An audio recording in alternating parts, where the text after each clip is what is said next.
Okay, Assalamualaikum warahmatullahi wabarakatuh. Jadi untuk hari ini kita akan belajar tajuk kecil yang terakhir dan tajuk yang terakhir untuk subjek sains tahun 1 Okay, jadi murid-murid semua boleh buka buku teks muka surat 95 95.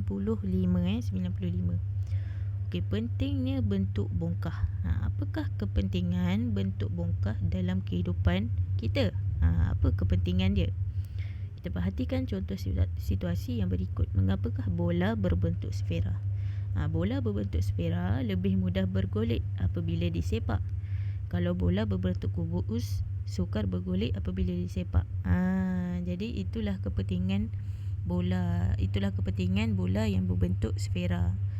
Supaya ia kalau kita sepak mudah bergolek. Kalau bola berbentuk kubus, kita sepak tak mudah bergolek kan. Betul kan? Jadi itulah sebabnya bola tu berbentuk sfera. Okey, jadi kita tengok gambar yang kedua pula. Perhatikan keadaan kedua-dua jam meja yang berikut. Kita perhatikan keadaan dia. Jam meja ini terletak dengan baik di atas meja. Manakala pula jam yang sebelah tu bergolek. Dia tidak terletak dengan baik. Sebab apa?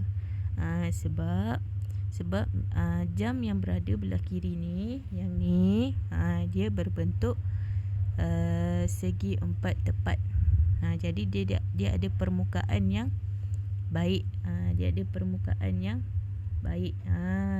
Dia terletak dengan baik di atas meja tu. Kalau jam yang berbentuk bulat, iaitu silinder, dia tak ada permukaan.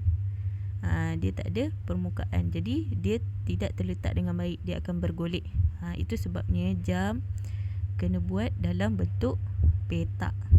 Dalam bentuk segi empat tepat ataupun segi empat sama. Itulah kepentingan jam. Itulah kepentingan jam. Bentuk petak. Kalau contoh ni, yang ni, dia tidak terletak dengan baik. Itu sebabnya jam diperbuat dengan dalam bentuk petak. Okey, contohnya lagi bentuk rumah, bentuk bumbung rumah. Bentuk bumbung rumah berbentuk apa? Prisma kan. Jadi sebab apa dia buat bentuk prisma? Sebabnya kalau hujan turun kan, dia akan mengalir di tanah. Dia tidak akan bertakung di atas bumbung. Sebab itulah dia berbentuk prisma. Lagi satu, kon aiskrim yang selalu kita pegang tu berbentuk kon kan.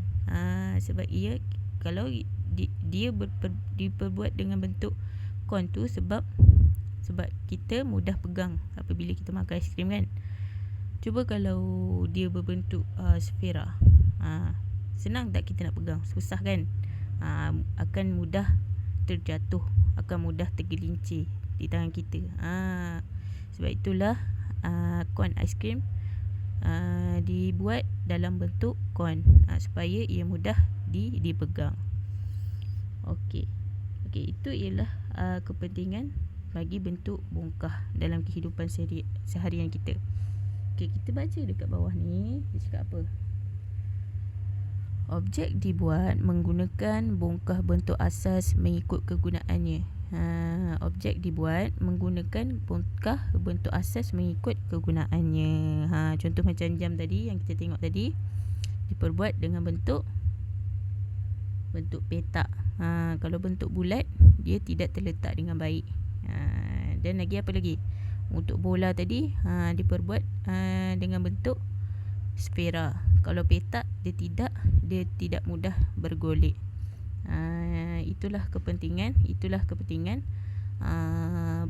bentuk bongkah asas dalam kehidupan keseharian kita. Alright. Jadi mari kita tengok muka surat 97. Kita ingat semula. Ada 4 bentuk bongkah ada 4 bentuk asas, iaitu segitiga, segi empat sama, segi empat tepat dan bulatan. Dan ada 7 jenis bongkah bentuk asas. Yang ini ialah bentuk asas. Dan yang bawah ni ialah bongkah bentuk asas. Jadi bongkah bentuk asas ada 7. Kubus, kuboid, piramid, prisma, kon, silinder, sfera. Jadi kita untuk topik ni kita belajar asas-asas binaan, iaitu bentuk-bentuk bongkah lah, bentuk-bentuk asas. Alright. Jadi Ustazah nak bagi kerja, awak buat yang ni muka surat 96 dalam buku tulis. Mari ulang kaji ni satu muka surat ni. Okey. Alright, buat dalam buku tulis. Alright, itu saja daripada Ustazah. Terima kasih kerana menonton. Assalamualaikum warahmatullahi wabarakatuh.